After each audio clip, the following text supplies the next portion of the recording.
శ్రీమాత్రే నమః. శ్రీ గురుభ్యో నమః. 2026వ సంవత్సరంలో ద్వాదశ రాశుల వారికి కూడా ఎలా ఉండబోతుంది? వాస్తవంగా భౌగోళికంగా కూడా 2026వ సంవత్సరం 2025 మాదిరిగానే ఉంటుందా అంటే నిజమనే చెప్పాలి. నిజంగా మనకు 2020వ సంవత్సరం నుండి ప్రారంభమైనటువంటి ప్రకృతి వైపరీత్యాల్లో భాగంగా వాయుపరమైనటువంటిది కరోనాగా, అగ్నిపరమైనటువంటివి అగ్ని ప్రమాదాలు, జలపరమైనటువంటివి నీటిలో ప్రమాదాలు, ఆకాశంలో ఎన్నో రకాలైన విధ్వంసాలు, భూకంపాలు ఇలాంటివి ఎన్నో జరుగుతూ ఉన్నాయి.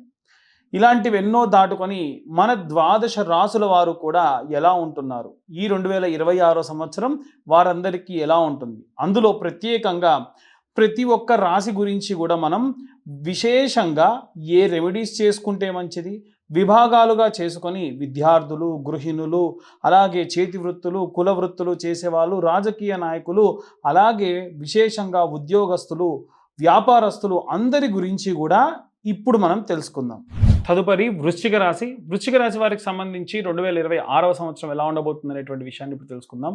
ముఖ్యంగా ఉద్యోగస్తులు, గృహిణులు, విద్యార్థులు, చేతి వృత్తులు, కుల వృత్తులు చేసుకునేటువంటి వాళ్ళు, వివాహం కోసం ప్రయత్నాలు చేసేటువంటి వాళ్ళు ఎవరైతే ఉంటారో వీరందరికీ సంబంధించి మొదటి 6 నెలలు అంతా యోగ్యంగా లేదు. ఎందుకంటే అష్టమ స్థానంలో గురుగ్రహ సంచారం అనేటువంటిది వీరికి అంత యోగ్యమైనటువంటిది కాదు.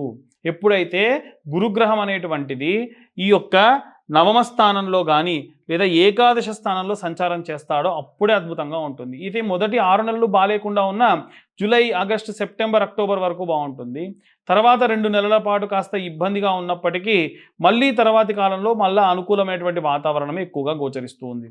సో ఓవరాల్గా చూసుకుంటే ఈ యొక్క వృశ్చిక రాశి వారికి సంబంధించిన విషయానికి వస్తే ఈ విభాగంలో ఉన్నటువంటి విద్యార్థులు, చేతి వృత్తులు, కుల వృత్తులు, గృహిణులు, వివాహం కోసం ఎదురు చూసేటువంటి వాళ్ళు గురుగ్రహానికి సంబంధించినటువంటి మంత్రమో, జపమో, ఏదైనా పూజాది క్రతువులు ఆచరింపచేయడం మంచి సత్ఫలితాన్ని ఇస్తుంది. అలాగే తృతీయ స్థానంలో సూర్యుడు, బుధుడు, శుక్రుడు, కుజుడు సంచారం చేయడం వలన సూర్యుడు, బుధుడు వీరిద్దరూ కూడా ఏంటంటే ముఖ్యంగా సూర్యగ్రహాన్ని మనం తీసుకుంటే ప్రభుత్వ ఉద్యోగస్తులు, కేంద్ర ప్రభుత్వ ఉద్యోగస్తులు, ఏవైనా సరే దూర ప్రాంతాలకు వెళ్ళి నివసించాలి అనుకునేటువంటి వాళ్ళందరికీ కూడా మొదటి 2 నెలలు యోగ్యంగా ఉంటుంది. సంక్రాంతి తర్వాతి కాలంలో వచ్చేటువంటి నెలన్నర పాటు అనుకోండి. కాబట్టి ఫిబ్రవరి, మార్చి మధ్య వరకు కూడా బాగుంటుంది. తర్వాతి కాలంలో కాస్త ఇబ్బందికరమైనటువంటి వాతావరణం ఒక 3-4 నెలల పాటు గోచరిస్తుంది. తర్వాతకు మళ్ళీ అనుకూలమైనటువంటి కాలం ఎప్పుడంటే 6వ స్థానంలోకి సూర్యుడు సంచారం చేయడము, తర్వాతకి మళ్ళీ 10వ స్థానంలో సంచారం చేయడం, 11వ స్థానంలో సంచారం చేయడం, ఇవన్నీ కూడా మళ్ళీ సంవత్సరం ఆఖరిలో జరిగేటువంటి విషయములు. కాబట్టి ఓవరాల్గా చెప్పాలి అంటే ఈ యొక్క సూర్యగ్రహ అనుకూలమైనటువంటి వాతావరణం వీరికి ఒక 5 నెలల పాటు ఈ సంవత్సరంలో గోచరంలో ఉంది. అలాగే ఈ యొక్క బుధగ్రహం అనేటువంటిది కూడా తృతీయ స్థానంలో సంచారం చేయడం వలన 3 నెలలు ఈ ఎటువంటి నూతన వ్యాపారాలు ప్రారంభించకుండా ఉంటే మంచిది. ఏప్రిల్ తర్వాతి కాలం నుండి ప్రతి నెలన్నరకు కూడా వీరికి వ్యాపారంలో దినదినాభివృద్ధి చెందుతూ ఉంటారు. అద్భుతమైనటువంటి కాలం గోచరిస్తూ ఉంది. అలాగే ఎవరైతే ఈ యొక్క సినీ రంగంలో, మీడియా రంగంలో ఉన్నటువంటి వాళ్ళు ఉన్నారో వారికి కూడా 3వ స్థానం అనుకూలంగా ఉంటుంది. ఆల్మోస్ట్ వీళ్ళకి జనవరి నుండి ప్రారంభిస్తే నవంబర్ వరకు కూడా అద్భుతమైనటువంటి కాలం. కానీ చతుర్థ స్థానంలో ఉన్న రాహువు ఎలా అంటే మంచి చెడుగా, చెడు మంచిగా చూపించడము, ఇబ్బంది పెట్టకూడని వాళ్ళని ఇబ్బంది మనమే పెట్టడము, మన సొంత కంటిని మన చేతితోనే పొడిపించుకునేట్టుగా చేస్తాడు. కాబట్టి ఎవరైతే మీడియా సైడ్ ఉన్నటువంటి వాళ్ళు, అలాగే సినిమా రంగంలో ఉన్నటువంటి వాళ్ళు, ఫార్మా ఇండస్ట్రీలో ఉన్నటువంటి వాళ్ళు లేనిపోని మాటలు వినడము, ఎవరైనా సరే అక్కర్లేని వ్యక్తులతోని సంబంధాలు పెట్టుకోవడము, ఇబ్బందులు పడడం లాంటివి చేయకుండా ఉంటే మంచి యోగ్యంగా ముందుకు వెళ్తూ ఉంటారు. అలాగే ఎవరైతే ఇప్పుడు మనం శుక్రుడికి సంబంధించి చెప్పినప్పుడు మనకు పనికి సంబంధించి చెబుతున్నాం తప్ప ధన రూపేణా కానీ, కీర్తి రూపేణా కానీ ఎక్కడా చెప్పట్ల. కాబట్టి ఈ ధనము, కీర్తి ఇవన్నీ కూడా ఏంటంటే కర్మఫలదాత శనికి సంబంధించి అన్నమాట. ఈయన మనకు 4వ స్థానంలో సంచారం చేస్తూ ఉన్నాడు. శని ఎప్పుడూ కూడా 3, 6, 11 స్థానాల్లో మాత్రమే యోగ్యంగా ఉంటాడు. ఈ సంవత్సరం అంతా శని మనకు 4వ స్థానంలోనే సంచారం చేస్తున్నాడు కాబట్టి అంత యోగ్యంగా ఉండకపోవచ్చు. కానీ శని ఎప్పుడు కూడా ఏం చేస్తాడంటే కర్మఫలదాత, ప్రాణ పీడోపశాంతి, ప్రాణాన్ని విసిగిస్తాడు. అంటే డబ్బు పరంగా ఇబ్బంది పెడతాడని కాదండి. డబ్బొచ్చినా ఆ డబ్బుని హాస్పిటల్‌కి ఖర్చు పెట్టించడం గానీ, డబ్బొచ్చినా ఏదైనా వాహనము రిపేర్ అయ్యి దానికి ఖర్చు పెట్టడం గానీ, ఇల్లు కొనాలి లేదా ఇంటికి రిపేరింగ్ చేయించాలి అని చెప్పి దానికి ఖర్చు పెట్టడం. ఈ విధంగా మనము పెట్టకూడనటువంటి ఖర్చు, అనవసరమైన ఖర్చుకు దారి తీసే విధంగా ముందుకు వెళ్తూ ఉంటాడు. అలాగే వృద్ధాప్యంలో ఉన్నటువంటి వాళ్ళకి కూడా ఏంటంటే బాగా విసిగిస్తారనమాట. వాళ్ళకు మందులు సరిగ్గా ఇవ్వకపోవడం, లైన్‌లలో ఎక్కువసేపు నిలబెట్టడము, ఇలాంటి ఇబ్బందులు. అంటే వాస్తవానికి వాళ్ళు ఆరోగ్యంగా ఉంటారు. ఆరోగ్యానికి సంబంధించి ఏవైనా చేయాలని వెళ్తే ఇంకా ఆరోగ్యాన్ని చెడగొట్టుకుంటారు. ఇలాంటి పరిస్థితులు ఈ సంవత్సరంలో ఈ రాశి వాళ్ళకి ఎక్కువగా గోచరిస్తూ ఉంది. ఓవరాల్‌గా ఇవన్నీ కూడా మనం గోచార రీత్యా చెబుతున్నటువంటి విషయములే. డీటెయిల్డ్‌గా జాతకం కావాలనుకున్న వాళ్ళు మీ పేరు, మీ date of birth, time, place ఉంటే కింద ఉన్న నెంబర్‌కి వాట్సాప్ చేయండి. డీటెయిల్డ్‌గా జాతకం 60, 70 పేజీల్లో మీకు ఇవ్వడం జరుగుతుంది. రూ. 2,511 ఛార్జ్ చేయడం జరుగుతుంది. అలాగే అందరూ కూడా ఎలాంటి రెమెడీస్ తీసుకోవాలి, ఏ మంత్రం చదవాలి అనేటువంటి విషయాన్ని ఇప్పుడు మనం తెలుసుకుందాం. ఇప్పటి వరకు ఈ రాశిలో వారికి ప్రథమార్థం, ద్వితీయార్థంలో ఎలా ఉంటుంది అనేటువంటి విషయాన్ని తెలుసుకుందాం. మనము ఈ 2026 సంవత్సరంలో విద్యార్థి దశలో ఉన్నటువంటి వాళ్ళు చేయాల్సినటువంటి రెమెడీ గురించి చెప్తాను. ఒకటి, మేధా దక్షిణామూర్తి స్తోత్రం నిత్యం ఉదయం రాత్రి సమయంలో లేదా ఉదయం సాయంత్ర సమయంలో విన్న మాత్రం చేత, నిత్యము కూడా విన్న మాత్రం చేత మనకు విపరీతమైనటువంటి కాన్సంట్రేషన్ పవర్ పెరుగుతుంది. అలాగే విద్యార్థి దశలో ఉన్నటువంటి పిల్లల గురించి ఎస్పెషల్‌గా చెప్తున్నానండి. ఒక ఆవు నెయ్యి దీపం మీ ఇంట్లో ఉన్నటువంటి ఒక కార్నర్‌కి ఇలా ఉన్నటువంటి కార్నర్‌కి పెట్టేసి, లైట్స్ అన్నీ ఆఫ్ చేసి ఆ దీపాన్ని అలాగే చూడండి. దీని వలన కాన్సంట్రేషన్ పెరుగుతుంది. ఐ సైట్ కూడా తగ్గుతుంది. అంటే బోర్డు మీద చూసేటువంటివన్నీ కూడా కాస్త మసకగా కనిపిస్తున్నటువంటి ఆ యొక్క లెన్స్ క్లీన్ చేసినట్టుగా అవుతుందన్నమాట. అలాగే మీరు చదువుకునే క్రమంలో మంచి వాసన వచ్చేటువంటి అగరబత్తీలు, మీకు ఎటువంటి డిస్టర్బెన్స్ లేకుండా వచ్చేటువంటి అగరబత్తీలు వెలిగించుకొని ఓం వాగ్దేవ్యై నమః, ఓం వీణావాణియే నమః అని ఒక 11 మార్లు శ్రద్ధగా శుభ్రంగా స్నానం చేసి మంచి లైట్ కలర్ వస్త్రాలు వేసుకొని ఈ 11 సార్లు ఓం వాగ్దేవ్యై నమః, వీణావాణ్యే నమః అని చెప్పి తర్వాతకి మీరు ప్రారంభించండి.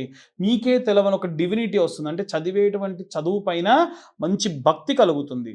దీనివలన శ్రద్ధగా చదువు మనకు ఎక్కుతుంది. దానివలన ఎగ్జామ్స్ బాగా రాస్తాము. నెలలో ఒక్కసారన్నా సరే మీ పేరెంట్స్‌ని అడిగో ఏదో ఒకటి చేసి ఉలవలతో చేసినటువంటి చారుని తినండి. ఎందుకంటే కేతుగ్రహానికి సంబంధించిన ధాన్యం ఏదైతే ఉందో అది ఉలవలు. కాబట్టి మనం ఇప్పటివరకు ప్రస్తావన చేయలే కేతుగ్రహం గురించి. ఎందుకంటే కేతు జ్ఞానపీడోపశాంతయే, కేతు అరిష్టేతు సుసంప్రాప్తే, కేతు పూజాంచ కారయేత్, కేతు ధ్యానం ప్రవక్ష్యామి జ్ఞానపీడోపశాంతయే. మతిమరుపు ఎక్కువగా కలిగిస్తాడు. కాబట్టి మతిమరుపు రాకుండా అంటే నెలలో ఒక్కసారన్నా ఇంటిల్లిపాది ఏం చేయాలి? ఉలవ చారు తినాలి. మన తెలుగునాట ఉన్నటువంటి సాంప్రదాయం ఉలవచారు. అది చాలామంది గుగ్గిళ్ళు గుర్రాలకు పెడతారు, మనకు కదంటారు. తప్పండి. రోజూ తింటే వేడి, నెలలో ఒక్కసారి తింటే చాలా మంచిది, మతిమరుపు రాకుండా ఉంటుంది. ఇవి విద్యార్థి దశలో ఉన్న వాళ్ళు పాటించాల్సినటువంటిది.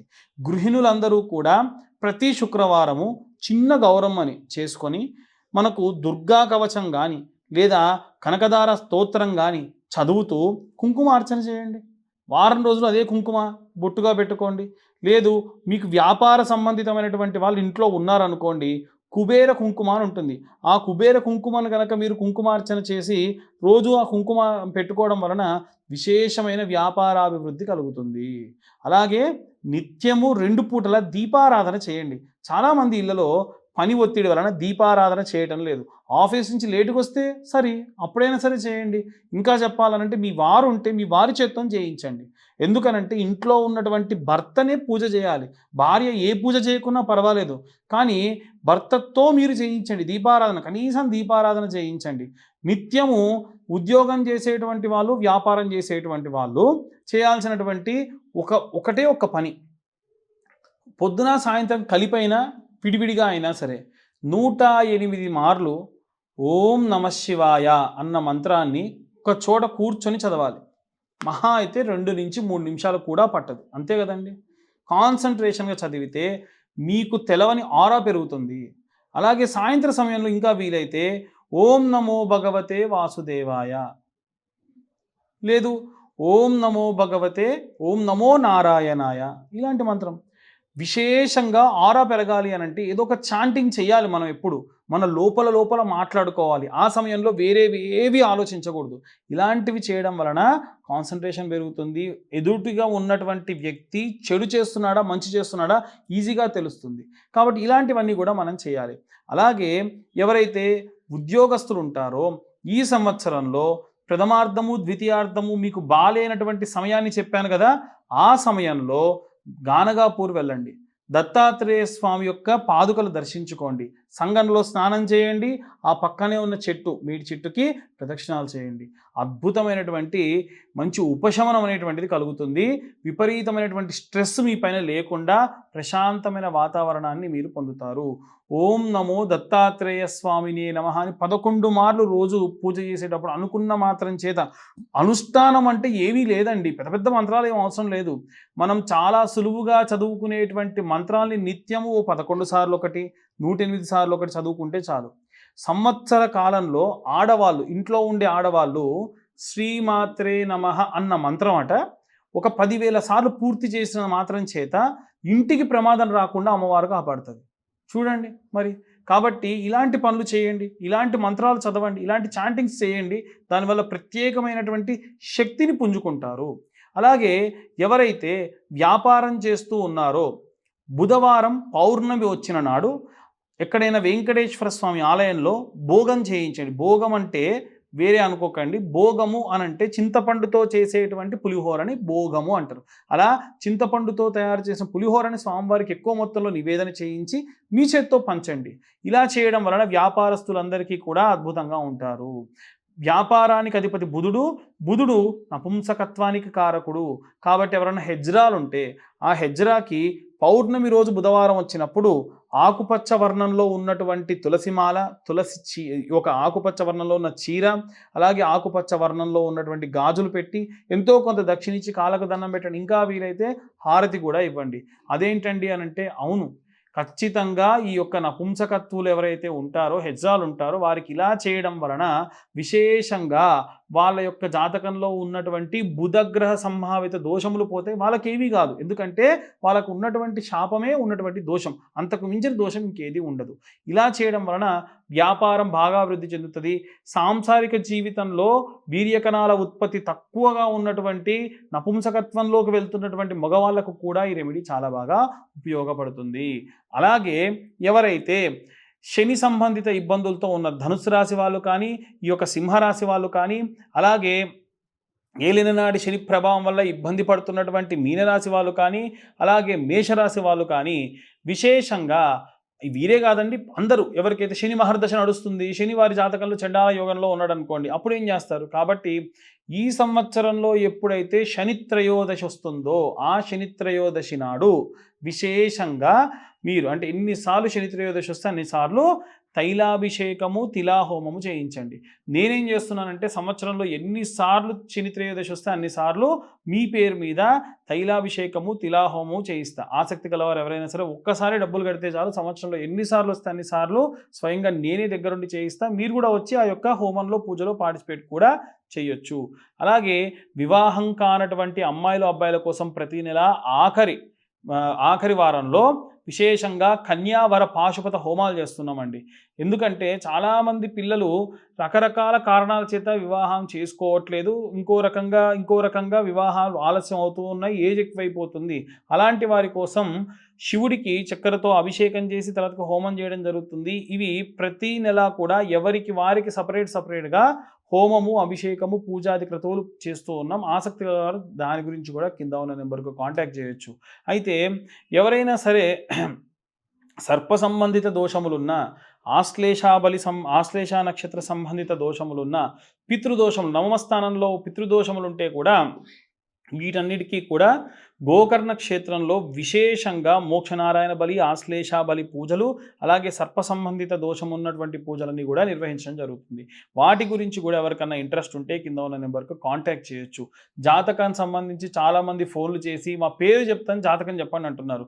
పేరుతో నేనే కాదండి ఎవరి జాతకం చెప్తానని నమ్మకండి. ఎందుకంటే ఒక పేరు వెంకటేశ్వరరావు అన్న పేరున్న వాళ్ళందరూ ఒకేలా లేరుగా. కాబట్టి అనవసరంగా డబ్బు వృధా చేసుకోకండి. మీ యొక్క పుట్టిన పేరు, సమయం, date of birth, time of birth, place of birth ఇవి ఉంటేనే జాతకాన్ని చెప్పించుకోండి. దానికి 2,511 రూపాయలు అవుతుంది. 60-70 పేజీల్లో జాతకం డీటెయిల్గా ఇవ్వడం జరుగుతుంది. చాలామంది మా వీడియోస్ చూస్తున్నారు కానీ లైక్ చేయట్లేదు, సబ్స్క్రైబ్ చేయట్లేదు. మేము చెప్పినటువంటి విషయాలు ఏమైనా కాస్త ఇన్ఫర్మేటివ్గా ఉంటే దయచేసి ఇంకొంతమందికి షేర్ చేయండి. వీలైతే లైక్ అండ్ సబ్స్క్రైబ్ చేయండి. సర్వే జనా సుఖినో భవంతు. స్వస్తి.